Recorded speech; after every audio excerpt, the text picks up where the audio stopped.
Chapter 21. Eleanor looked over at her son and sighed. I know you're getting frustrated, sweetie, but some things are better left not talked about inside a car. He rolled his eyes, keeping a steady hand on the wheel. After everything else we have already talked about, that's what makes you worried. No, she's right on this one.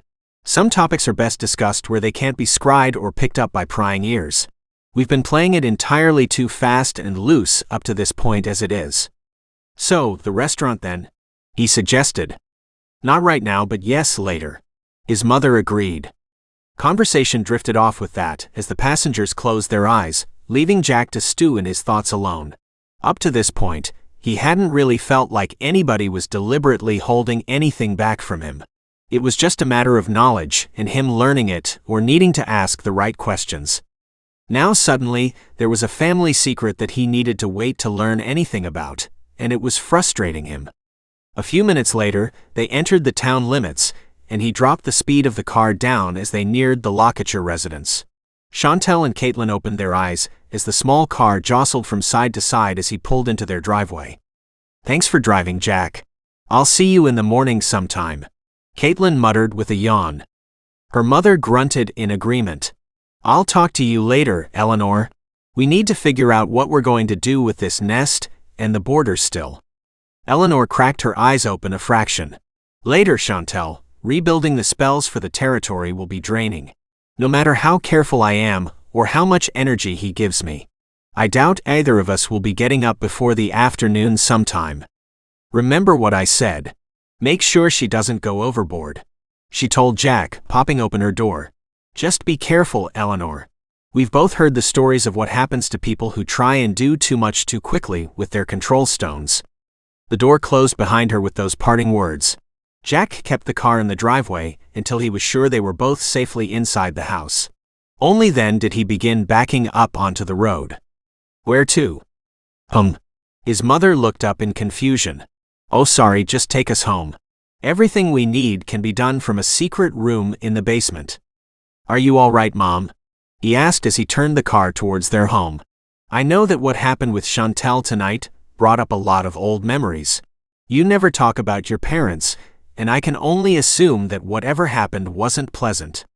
His mother reached across and squeezed his arm. Thanks, honey, but I'll be fine. It's just not something I like to think about, is all. I wasn't there when it happened to them, so I have no idea what it was like. All I have to go on is the old stories, before the act was outlawed and banned. The depictions aren't pleasant. Silence filled the car as Jack turned onto their street and hit the brakes. Mom, look. The car jumped to a standstill as he jammed the pedal to the floor. The front of their house was swarming with cops as they inspected a broken front door. Eleanor jumped out as soon as he screeched to a stop, dodging the police that tried to stop her from getting any closer.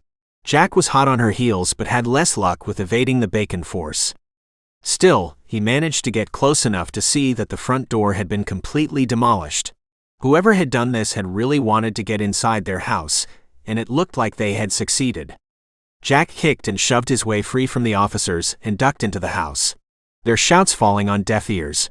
All he wanted to do was get inside and check on his little sister and father. They weren't outside talking to the cops. That had to mean they were still inside, right? No such luck. They were gone. But they hadn't left without a fight. There were broken pieces of chairs, plates, and every other conceivable item. The blood coating the walls and sharper pieces of weaponized debris told the story that the intruders hadn't simply broken everything themselves. Who did this, Mom? Jack asked her when he found her standing in the hallway that led toward his and Penny's room. The people behind the nests we found tonight. They left a note for us to find. Not one that normal people could see, thankfully. She sounded tired, and more than a little defeated in that moment. They don't know who you are, do they? That you're the local baron. I mean, there is no way they would have done something like this to the person who controls the territory. That would be just stupid. He was grasping at straws, and he knew it. It would be for any other territory, yes. I've maintained such a low profile since your birth that most probably assume this is an ungoverned territory again. She sighed and looked up at the ceiling with a sad smile. We had a good run, Jack. The four of us had a peaceful life for nearly 18 years, less for Penny because of her age. But I will call the council and get them involved if it means getting them back safely. He swallowed and nodded, agreeing with the decision. There were ways to speed up the bonding process if it came to that, and if Kaitlyn agreed. Let's take care of the police first and then rebuild the spells. Maybe we can use those to locate them first. He hesitated, feeling like he was forgetting something. What did the note they left say? She shook her head, her face was pale as she replied. Later. Just know that they're both safe for now. Jack stayed out of the way of the officers and let them do their work while he stewed in his thoughts. He might not have had a lot of respect for the profession, but he wasn't going to hinder them, either. He had simply seen too many cops who abused their authority and let the power they wielded go to their head. The rare few who weren't bullies were an exception.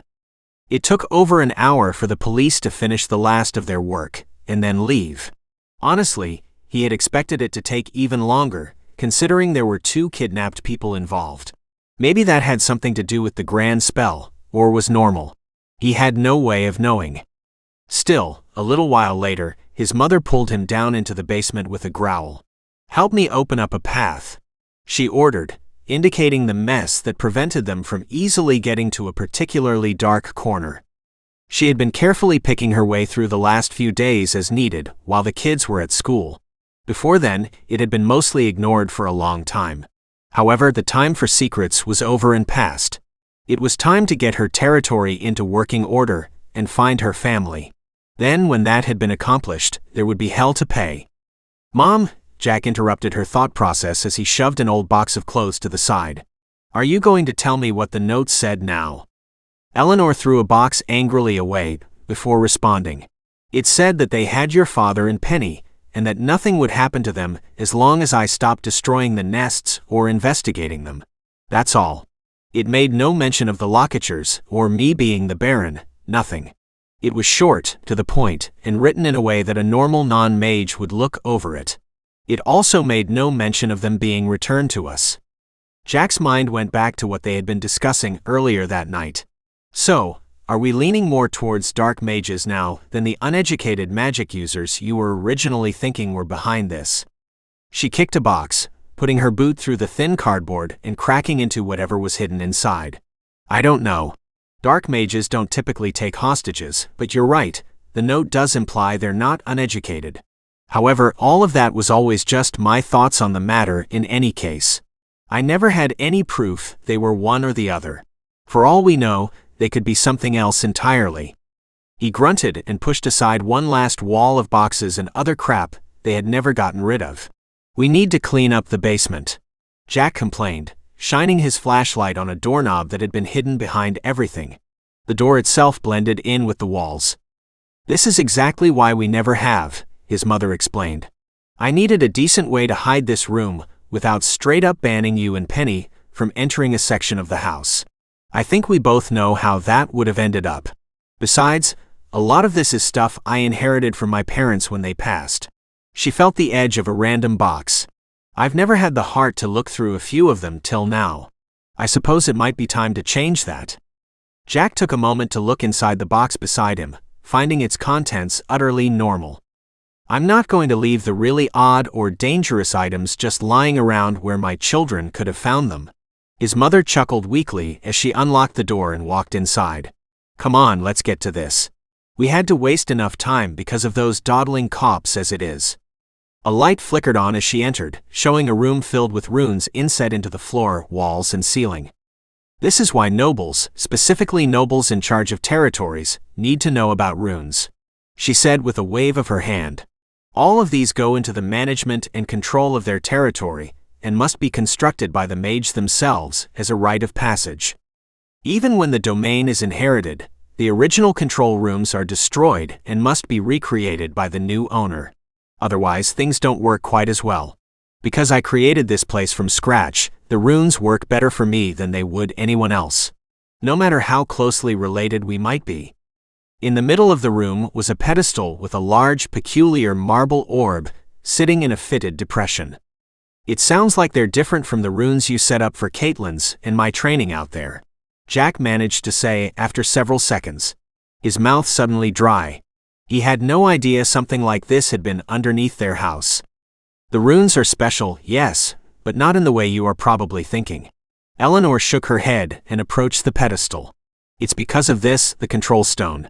It knows who created them, and forms a bond with their creator. With enough magical energy, these control stones can do some truly miraculous and terrible things. She sighed. You will eventually have that kind of energy output, but you don't yet, though you are getting close. Regardless, your body certainly wouldn't be able to handle the strain of moving that much energy at the moment, in any case. Which means we are going to have to do this the old-fashioned way, and recreate the spells I let lapse, because I didn't have enough energy to maintain them on my own. He winced. Sorry. Don't be. I made my choice, and I don't regret it. Putting that spell on you was more important to me than this territory ever was. But now we have to find your father and Penelope. It's time to go to work. She reached for the orb and glanced at her son. Come on, put your hands on top of mine and get ready to work. Jack breathed in deep and placed his hands on top of his mother's. The connection wasn't as easy as the one he shared with Kaitlyn, or the odd, effortless familial bond he shared with Penelope. Still, it was there, and within the space of a heartbeat, the magical energy from his well began to pour into her hands. Eleanor gasped as the magic suddenly began interacting with her own, and clenched the control stone. Her eyes beginning to glow with an icy light. She had initiated the connection between them as she began pulling on his energy. He didn't have enough control yet to establish it on his own. Just bear with this. It's going to be boring for you, she told her son a moment before closing her eyes. Recreating the spells was a different beast entirely from maintaining them. One just required her to inject a certain amount of magical energy into the control stone each month or so. A relatively easy task now that she had enough to spare. It was a different matter from before, where she had little in the way of excess to keep it powered. Building the spells that would cover her territory required her to walk the land in her astral form, laying down the new spells with every step she took. It was a time and effort-intensive procedure, requiring a constant stream of magic to fuel the creation of everything. The only plus side was that in her astral form, Eleanor was able to cover her territory at a greater speed than ever before. The speed of a car had nothing on her as she surged through all the dips and valleys, flying like a bird above it all. Then she ran into a wall where none should have been. Eleanor had been working on rebuilding everything during the last few days. However, she hadn't made much progress because of their nightly patrol activities, leaving her exhausted during the day. If it wasn't for that, she might have discovered that the Kansas Baron was encroaching on her domain, shrinking her territory, and possibly inadvertently hiding where her husband and daughter had been taken. It was an insult and a breach of conduct that she couldn't let stand. Not right then in any case. She opened herself up to Jack's magic and drew on it more deeply than before. She was going to need all she could get for what she was about to do. The borders of a noble's territory were sacred and were not to be encroached upon. Every baron knew that, and yet here she was faced with someone daring to do exactly that. It was time to show them who truly owned that land. Her goal was to do only two things, well, kind of three. Re-establish the proper boundaries of her territory, and strengthen them so they couldn't be torn down right away. That was the first thing. Number 2 was fixing the tracking spells that had fallen into disarray. The last item was sort of part of the first, in that she was going to do the exact same thing to them that they had to her. She was going to establish two boundaries. The proper one, and then a second one as far in as she could push without collapsing from exhaustion afterward. Eleanor took a few minutes to examine each of her boundaries, and found that two more of her neighboring barons were doing the same thing. They were encroaching on her land. She ground her teeth and opened her eyes.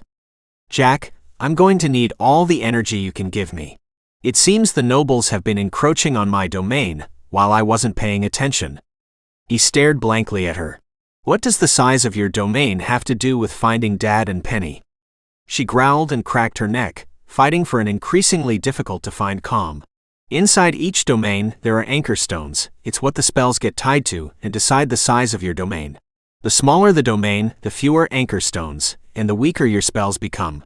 All domains are traditionally left at a certain size, so the spells never become too weak. In other words, while I may not have been paying attention to things, them doing this certainly didn't help. However, that's not what matters right now.